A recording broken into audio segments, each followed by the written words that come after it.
Il a promis des réponses devant les représentants de la population. Le voilà à l'œuvre, point de départ, quartier Djamtata, où se trouve le centre d'exploitation provinciale de la Société nationale d'électricité.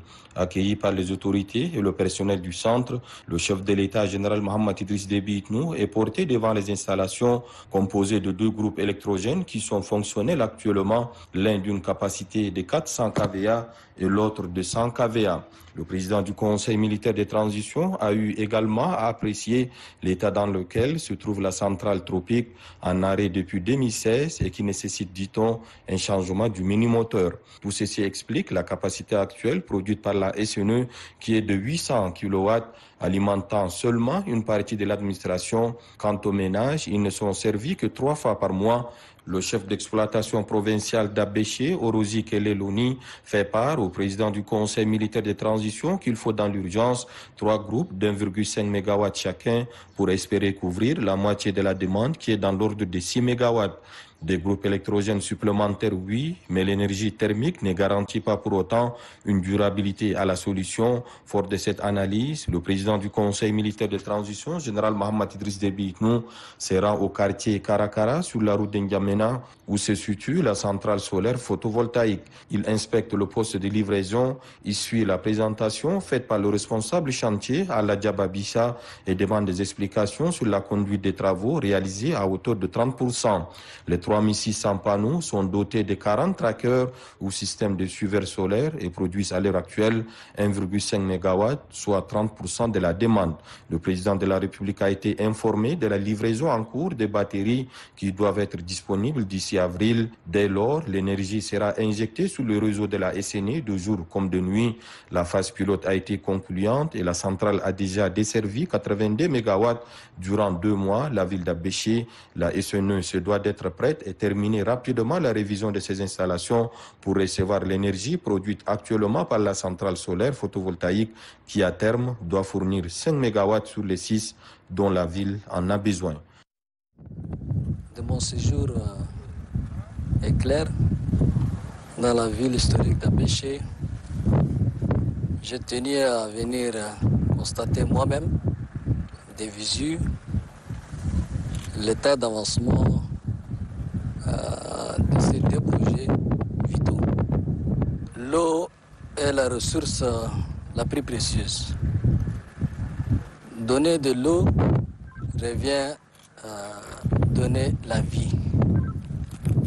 L'eau est simplement la vie. L'accès à l'eau potable en quantité suffisante a toujours constitué un défi majeur. Un défi majeur de tout le temps pour le gouvernement et pour les populations de Ouaddaï. Mais aujourd'hui, j'ai décidé d'affronter ce défi. Je l'ai fait mien et j'y mettrai tout ce qu'il faut en moyens et matériels. Et il sera levé, Inch'Allah, je vous le promets. Le problème d'eau potable préoccupe les Abéchois, mais aussi le chef de l'État, le président du Conseil militaire de transition, général Mohamed Idriss Déby Itnou, qui n'a pas voulu se contenter des rapports, se rend personnellement sur les chantiers. Nous sommes ici au quartier Renaissance, à presque 5 km à la sortie sud d'Abéché, où s'activent les ouvriers. Curage du fond de fouille, du radier et de mise en œuvre du béton de propriété, ferraillage, éboulement, fouille et bien d'autres étapes ont été expliquées au chef de l'État, image à l'appui. Les plus difficiles est déjà fait, renseigne le coordonnateur du projet BTH 2, Bakhed Djiki Barkaï. Dans l'ensemble, les travaux s'exécutent conformément aux différents plannings que nous avons prévus.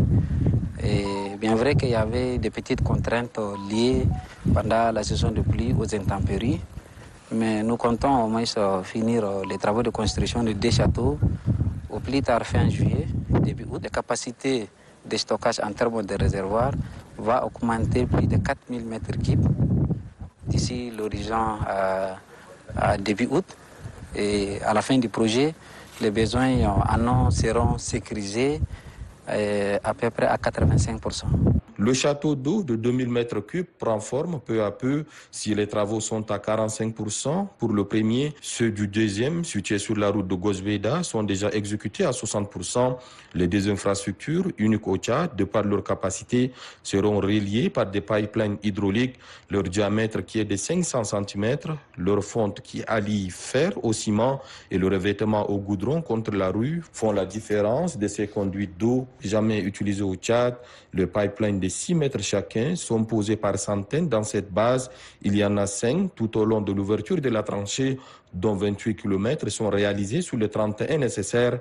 Le réseau principal étant de 31,5 km. Suivront ensuite les travaux au niveau du forage à Bitéha, ainsi que les travaux de distribution à l'intérieur de la ville sur 62 km. En termes d'envergure, le projet Bitéha 2 est 4 fois plus grand que le projet Bitéha 1 et devra résoudre définitivement le problème d'eau potable à Béché dans une zone de socle où trouver une source d'eau est une œuvre très délicate. L'on comprend dès lors le ferme engagement du président du Conseil militaire de transition, général Mohamed Idriss Déby Itnou, décidé à relever ce défi majeur en suivant personnellement ce qui s'est fait et en mettant à disposition tous les moyens nécessaires.